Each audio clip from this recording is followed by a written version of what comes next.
The digging in this game feels really weird. You have to press 2 buttons at once. It's really silly. Yeah. I remember getting stumped on that when I was a kid. I feel like as if he runs faster with the button. Am I crazy? I think you're right. Like, look at him go. Little Speedy Gonzales over here. Yeet! Or maybe no, I think I'm just going crazy. I like how Eggman built a monkey destruction switch and buried it in a random spot in the mountains. You never know when you need to bop some monkeys. You don't know. You're not Eggman, I think. Kind of sound like him, though. Oh.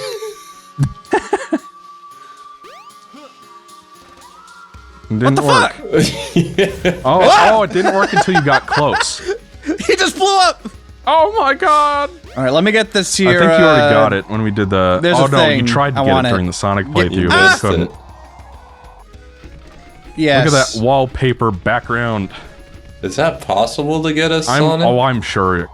What happened, King? He's asking if it is possible to get that as Sonic. I couldn't get it as Sonic. And I'm sure that... I have no idea, but I want it. Ah! And if you have to ask a question like that, the answer is yes. Yes! But what if it is not yes? Like, I am sure it is possible to get that. Got you there, XO. Oh my god, look at that. That's a 2D mountain range in the background. Anyways, we're going to Red Mountain. Why you hating? But I made this observation. Probably my favorite stage is Knuckles. I would concur with that, because it's got, like, more verticality. This is like mini Pumpkin Hill, this level. Yeah. Because it's got, it's like a reddish mountain. You guys don't want to know what I think about... Y'all don't want to know what I think about Pumpkin Hill. Well, I know that you don't like this gameplay style in general. For Knuckles. Yeah. Like, it's got more verticality to begin with. Runs around in it. I mean, like, they did a pretty good job making a linear level for Sonic out of a level that does feel like it was built for Knuckles. Yeah. Because that's one of Sonic's best levels, or at least one of my favorite Sonic levels in this game. I agree. But it's like, yeah, you've got like big walls to climb, and you don't find the level's not so small that all the emeralds light up, all of the radar slots light up immediately when the level starts. So, because like Casinopolis has a little bit more verticality, but it's so small and confined that it's pretty easy to find the emeralds relatively quickly. Whereas with like this level, it's big enough. It's also the second level. Yeah, but I don't know. Like this. Oh hey Knuckles, you stuck? Thank you. he went all Sonic 06 on us. He won't get off the wall. But yeah, this becomes the closest to like an SA2 treasure hunting level, which just in general I enjoy playing more.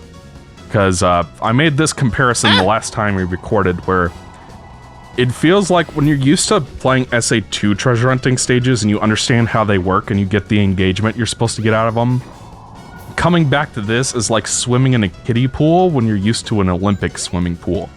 But they're like, all of the depth is sucked out because the levels are just too small, the radar's overpowered, the T-call hints literally just tell you exactly where to go. There's no mystery solving. And we can have a discussion about whether... Look, there's momentum. We can have like a discussion about whether this kind of gameplay makes sense or works in the context of a game where you're supposed to go fast and clear levels. Like, that's a legitimate thing, but it's like, the actual this is taking you an awfully long time for a SA1 treasure hunting level, Ryan. Yeah, and this honestly, it's just part of the reason I don't like playing Hot Potato, or not Hot Potato. What's it called? Stop and go. What's it called? What am I thinking of? I know what you mean. I can't think of it either. Stop and go. Yeah. And I'm not even drunk. I don't know. It's just like it's never really been my favorite. Go Gadget. Go Gadget. It's like, and the funny thing is too is that like Sonic Adventure 2 actually has like linear stages for Rouge and Knuckles at like the last chapter segment. So it shows that like their gameplay styles can work in linear-ish levels. I don't know. Like, this isn't really doing like this. I never found this fun, even when I was just a baby. I'm like, well, this isn't. I don't know. This ain't it, Chief. Is this your least favorite Sonic Adventure playstyle? I mean, for not counting fishing. Okay, so fishing is still worse. Yeah. Okay. Yeah. And it's not even like I just that, wanted to like, make when sure. Fishing is just also. Because otherwise, Yeah, no, you and fishing I is might like have just to straight break up bad, but like this is just boring. Wow, I mean. Okay, it is you wouldn't be behind the you. first, You want to it's go okay. back, yeah, over in that direction. It's probably in the upper areas. This direction. Not that way. The opposite way. Yeah, where Maybe. you're facing. Well, this is the beginning area. This way. Okay. Yeah. You want to climb up really high and then. Ah! I was trying to do it yes. without it. I was trying, and then Tikal was just like, eat my butt, and I'm like, okay. Because I think there are two ways that you can look at treasure hunting in these two games. You can look at it from the perspective of, I don't want to play this at all, and the SA1 ones are easier, therefore I would prefer them. Pretty much my Or you can train look of at it thought. from the perspective of, yeah. Or you can look at them from the perspective of, I actually do enjoy the scavenger hunt aspect of it and trying to figure it out, reverse engineer where the thing is from hints, and developing strategies to clear them faster. And in that case, SA2 was better.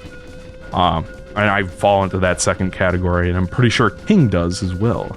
No, I don't like treasure hunting at all in this game, so... I'll be honest, I don't like the music in Knuckles and Rouge's stage. Well, Rouge's stages are fine, but I don't like the Knuckles rap. So it's like, I don't even like exploring these places because I don't like the music. Hunted I'm P sorry. is probably... I know everyone likes it. Hunted P is probably as good of a rapper as I am. And I'm a pasty white dude from the suburbs, so... He has, like, no flow, and it sounds like he's struggling to breathe while he raps, so... I get it.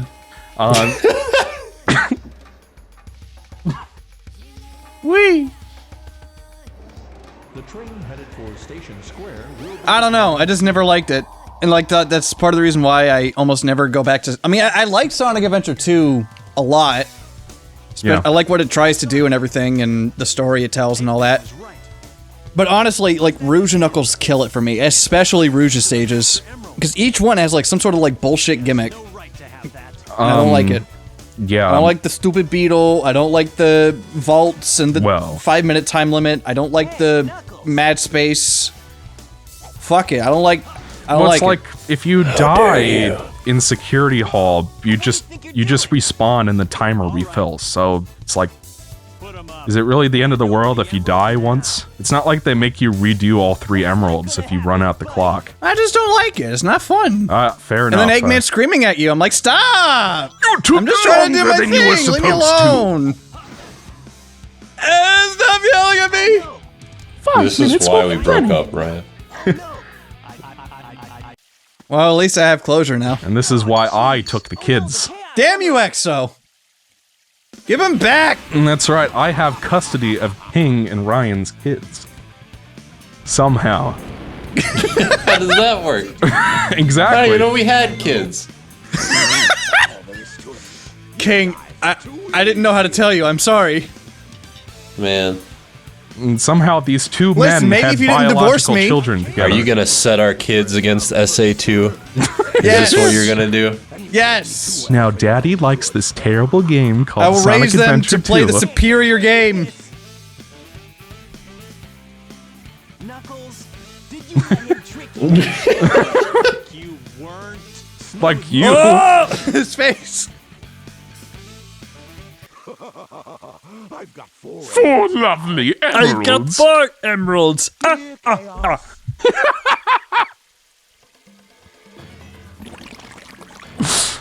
This is the worst one we've ever done. There it is! Yay! We did it!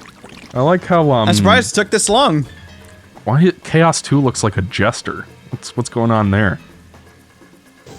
He looks like Oh no. I don't want to look at this. make him eat dirt. This gives me PTSD looking at it. Like, why did they It's think... not even that bad of a fight, but you just... Look with your special eyes. Jesus Christ, I don't know. Why is the water in this boss fight made of saran wrap? Look at that. What is going on with the shading? Because most of the water in this game looks pretty alright for a 1998, you know, 128-bit game, 6th-gen game. Like, that waterfall looks nice, but then you look at that water and it's like... How many bits? This waterfall reminds me of the Mystic Ruins! What? How many bits are in God of War Ragnarok, do you know? It's probably 64-bit. It's, you know, like, honestly, most games can get away with, like, 32-bit floats and stuff. Like, really what it amounts to... I don't know what that means, to be honest.